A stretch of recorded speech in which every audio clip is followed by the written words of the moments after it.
بگو ای یار بگو، ای وفادار بگو، از سر بلند عشق بر سر دار بگو.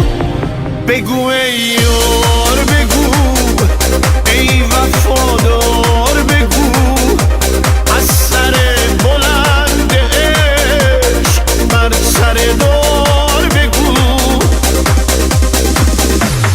بگو از خونه بگو، از گل پونه بگو، از شب زده ها که نمیمونه بگو.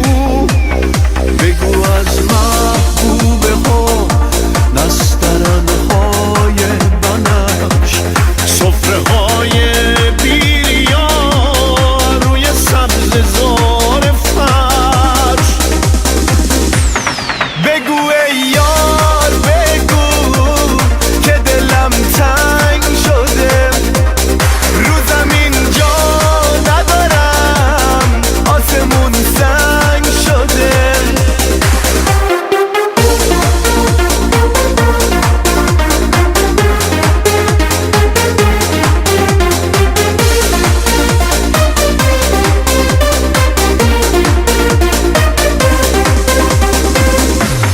بگو از خونه بگو، از گل پونه بگو، از شب زده ها که نمیمونه بگو.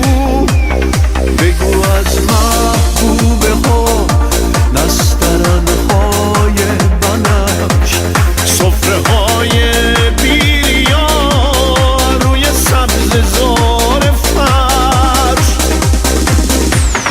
بگو ای یار بگو که دلم تنگ شده، رو زمین جا ندارم، آسمون سنگ شده. بگو از شب کوچه ها، پرسه های بی هدف، کوچه باغ انتظار، بوی بارون و علف.